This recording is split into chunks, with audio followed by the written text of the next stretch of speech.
ఈ రోజు రెసిపీ వచ్చేసి బంగాళదుంప ఫ్రై. బంగాళదుంప ఫ్రై అంటే ఎవరికి ఇష్టం ఉండదు చెప్పండి. కాకపోతే ఎలా చేయాలో చాలామందికి తెలియదు. నేను చెప్పేలాగా ఒక్కసారి ట్రై చేసి చూడండి. పప్పు, సాంబార్, రసం ఇలాంటి దాంట్లో బెస్ట్ కాంబినేషన్ అని కూడా చెప్పుకోవచ్చు. అన్నంలో తింటే ఇంకా టేస్టే వేరే లెవెల్గా ఉంటుంది. ఒకసారి మీరు ఇంట్లో ట్రై చేసి ఎలా వచ్చిందో నాకు ఫీడ్బ్యాక్ కమెంట్స్ రూపంలో తెలియడం మర్చిపోవాకండి. అయితే ఆలస్యం ఎందుకు, ఎలా చేయాలో చూపిస్తాను చూడండి. ముందుగా 1/2 కేజీ బంగాళదుంపల్ని ఇలా పైనున్న పొట్టుని తీసుకొని మీడియం సైజ్ ముక్కల్లాగా కట్ చేసి తీసుకోవాలి. ఇలా కట్ చేసుకున్న తర్వాత శుభ్రంగా కడగాలి. ఇక్కడ నేను కోల్డ్ వాటర్ని వేసుకుంటున్నాను. కొంచెం ఐస్ వాటర్ని వేసుకుంటే బంగాళదుంప ఒకటికి ఒకటి తగలకుండా సపరేట్గా ఉంటాయి. ఇలా శుభ్రంగా 2 సార్లు బాగా కడిగి బంగాళదుంప మునిగే అన్ని ఐస్ వాటర్ని వేసుకోవాలి. ఇందులో 1 స్పూన్ సాల్ట్ వేసుకుని ఇలా ఒక్కసారి కలిపి పక్కన పెట్టుకోవాలి.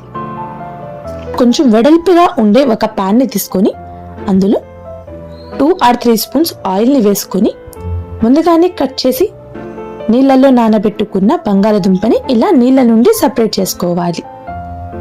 ఇలా నీళ్ళ నుండి సపరేట్ చేసుకున్న తర్వాత ఆయిల్ బాగా వేడి అయిన తర్వాత మాత్రమే వేసుకోండి. ఆయిల్ కొంచెం వేడి అయింది కదా అని చెప్పేసి వేయబాకండి. ఆయిల్ ఇలా బాగా వేడి అయిన తర్వాత బంగాళదుంప ముక్కల్ని వేసుకొని ఇలా హై టు మీడియం ఫ్లేమ్ లో అడ్జస్ట్ చేసుకుంటూ కలుపుకుంటూ ఫ్రై చేసుకోవాలి.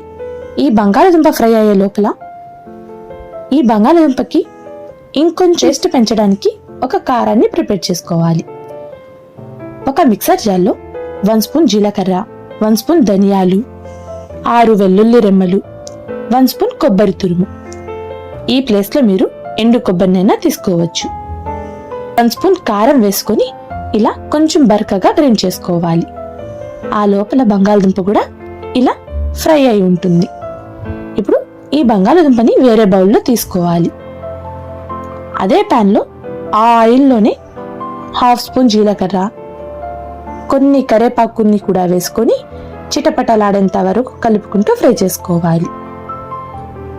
ఈ పోపులో ముందుగానే ఫ్రై చేసుకున్న బంగాళదుంపని కూడా వేసుకొని కలుపుకోవాలి.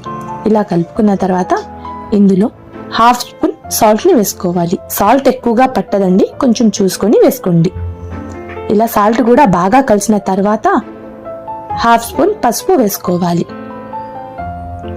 ఇలా పసుపు కూడా వేసుకుని జస్ట్ 1 మినిట్ పాటు ఫ్రై చేసుకుని ముందుగానే గ్రైండ్ చేసుకున్న కారాన్ని వేసుకోండి. ఈ కారం వేయడం వల్ల టేస్ట్ అయితే చాలా బాగుంటుందండి. పప్పు, రసం, సాంబార్లో అయితే బెస్ట్ కాంబినేషన్ అని చెప్పుకోవచ్చు. ఇలాంటి టేస్టీ మరియు ఈజీ రెసిపీస్ కోసం మన ఛానల్ని సబ్స్క్రైబ్ చేసుకోండి. మళ్ళీ కలుసుకుందాం మరో ఈజీ మరియు టేస్టీ రెసిపీతో. Thank you for watching.